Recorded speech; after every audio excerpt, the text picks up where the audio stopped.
I didn't ask, but look, you're talking to a stripper, right? Right. Every time I go to perform, I'm putting on baby oil. Real life.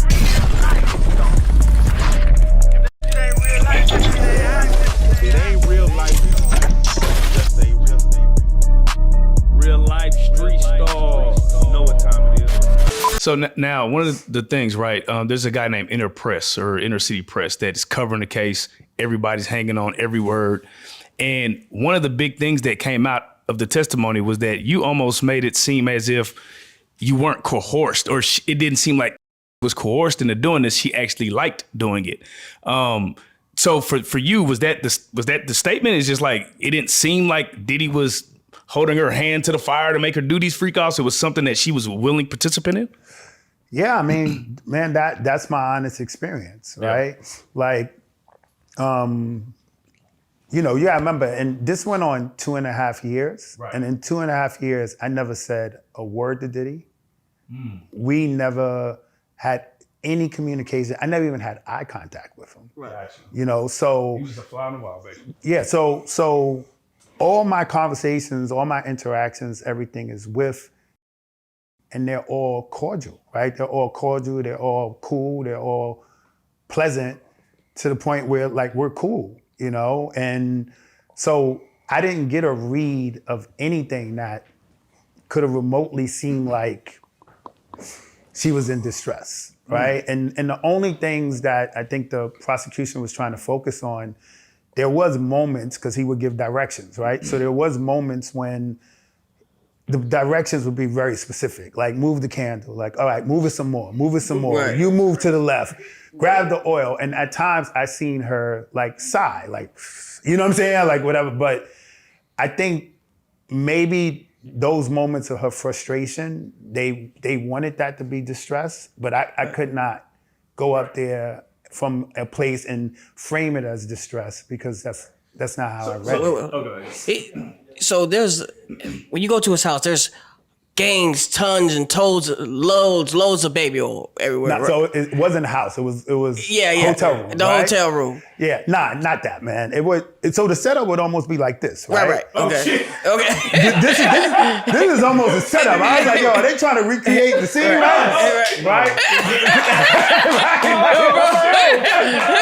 Yo, where they get it didn't look like that. Is information from, right? No, so it would literally be like this, right? So she would be on a couch like this, and I would be on like a single chair. So if you bring that chair a little bit closer, and that would be the setup every time. But these would be covered in sheets. Right. And what would happen is it'd be little bowls. It'll be bowls like on the floor with the big bottles of baby oil just in warm water. So it might be a bowl here, a bowl there. What do you think? What was it about the baby oil? Did she ever tell you, like, why the baby oil? Why so much? I didn't ask, man. Booty talk scenes, nigga. Old school booty talk scenes. I didn't ask, but look, you're talking to a stripper, right? Right. Every time I go to perform, I'm putting on baby oil, and I'm doing it for the aesthetic, right? It makes you know, whatever you lean, it accentuates your lines and stuff like that. So I just immediately went to something like that. I mean, he's just, from the visual, obviously, you must enjoy how it enhances, I guess, the body, you know? Have you been ashy since? So Nigga is going right now. I actually am ashy more than ever, right? I think I'm babied all to the extreme, so I'm real light on the dose lately. So Johnson & Johnson hit you for a sponsor. I might have to double up. You've been going through all these podcasts, and they've been asking you all these questions, right? I want to know, what questions are that we're not asking, that we should be asking you? Now that's a good question, man. It's got to be, it's something there that you're just not, not that you're not trying to say, but there's something there. I know it's something there that you could tell us and just give us that thing that you probably didn't get to tell or get to say the side of your story, if anybody. Because it almost sounded like you wanted to expose a little bit. I ain't gonna hold you. Just from the text, it almost wanted to say, like, all right, bro, she capping a little bit now. Come on. Yeah, man. I mean, the only thing that prosecutors knew, right, that I was shocked didn't come up in the testimony part about it was one time I was,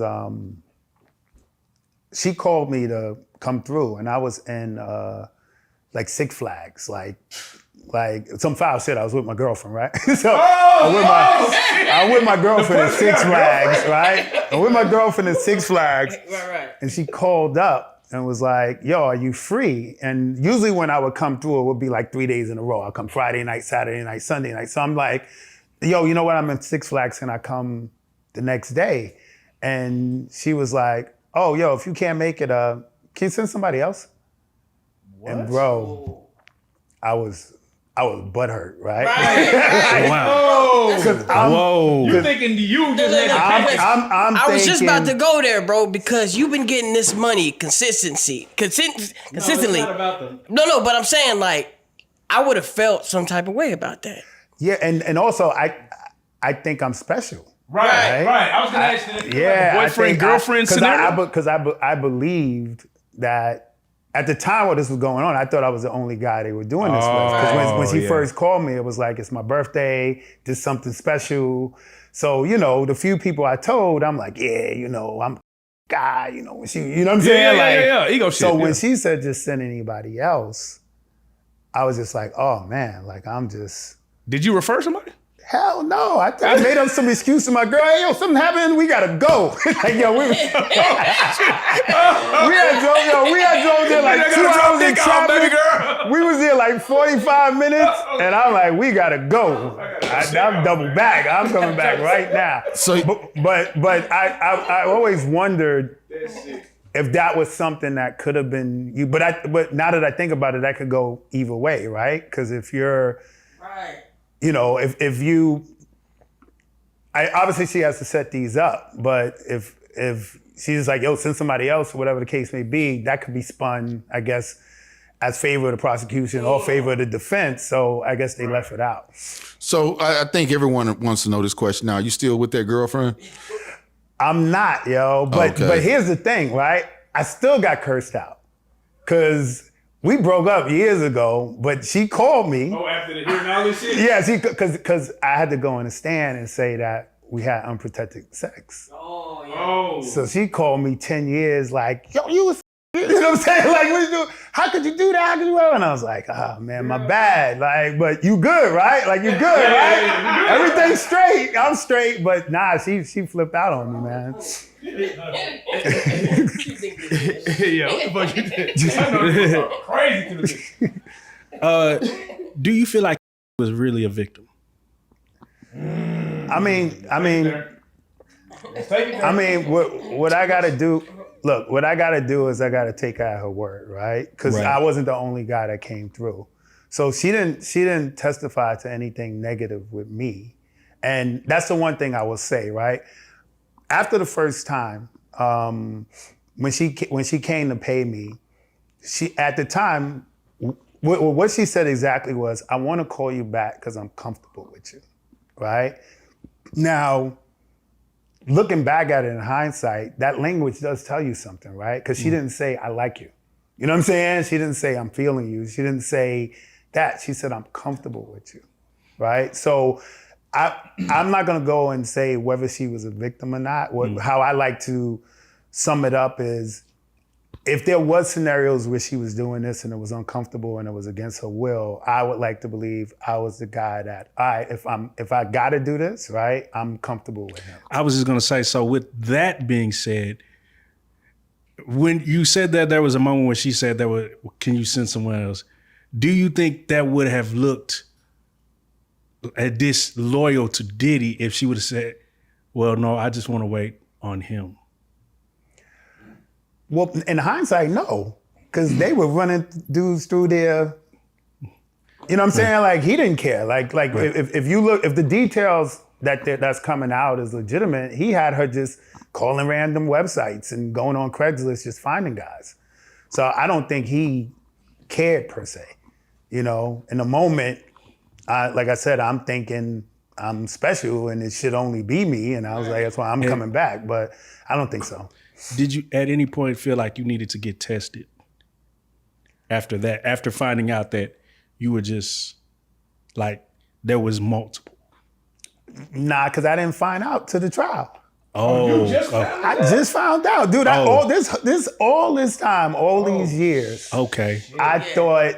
You thought you was special. Yeah, because you gotta remember this. I mean, he's the Punisher, bro. He's Yeah, special. that's what I'm saying. And then this went on. This went on with me and them to 2015, right? Was her single out? Was that? Was her single out? Like her song was? No, her song came out 2006, right? So So she was already. yeah, yeah. So I dealt with them from 2012 to 2015, right? 3-year run. Yeah, and when did they break up? Like 16, 17, right? So, Like, yeah. Yeah, so I'm really thinking like, I had that run, whatever. And I remember when they broke up publicly, this is when they broke up, it was like, I felt it like, damn,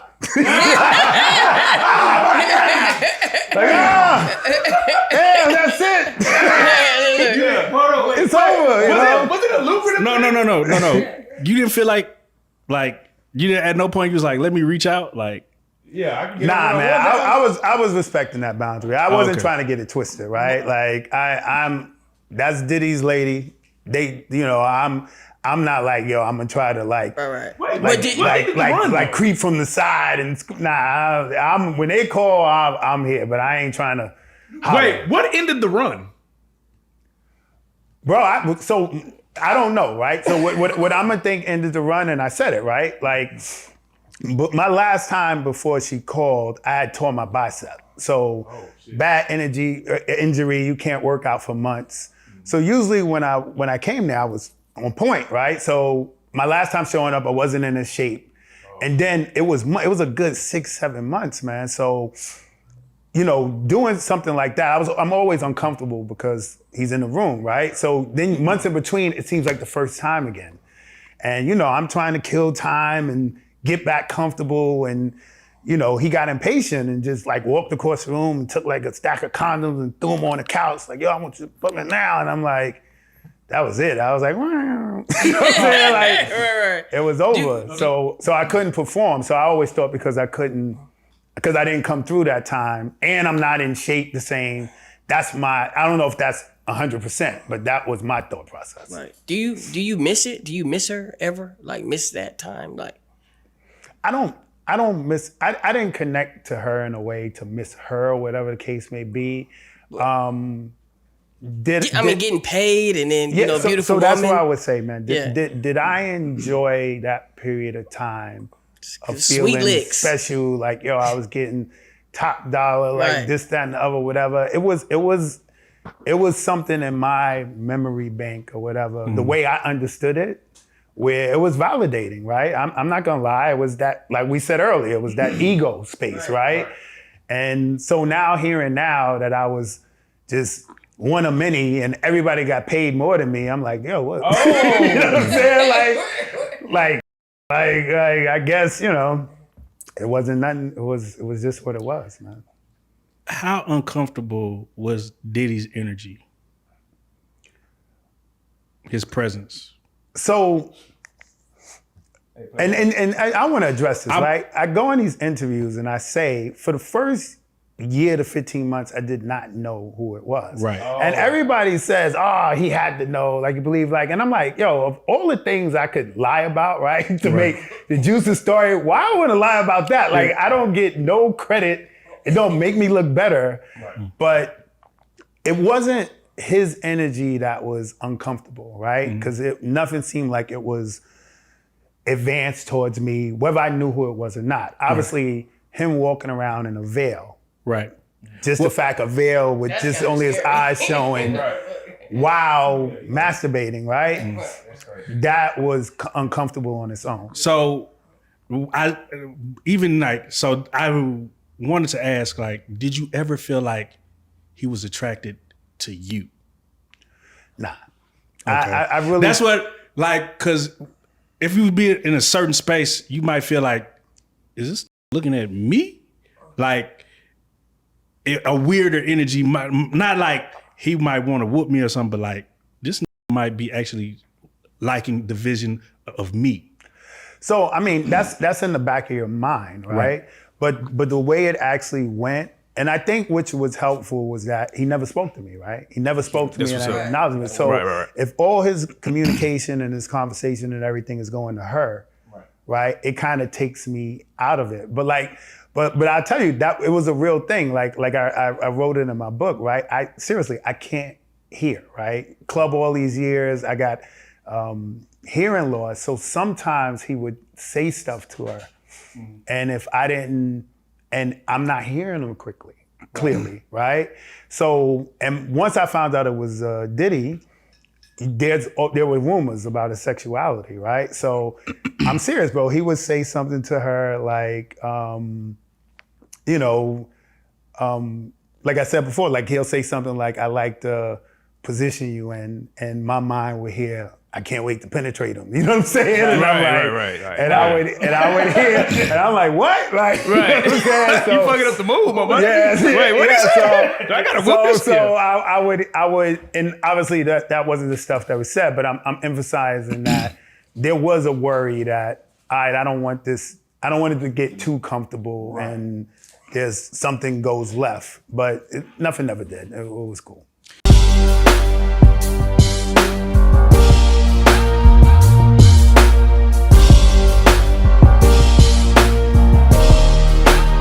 Shout out Reallyfe Street Starz, nigga. Move. Hey.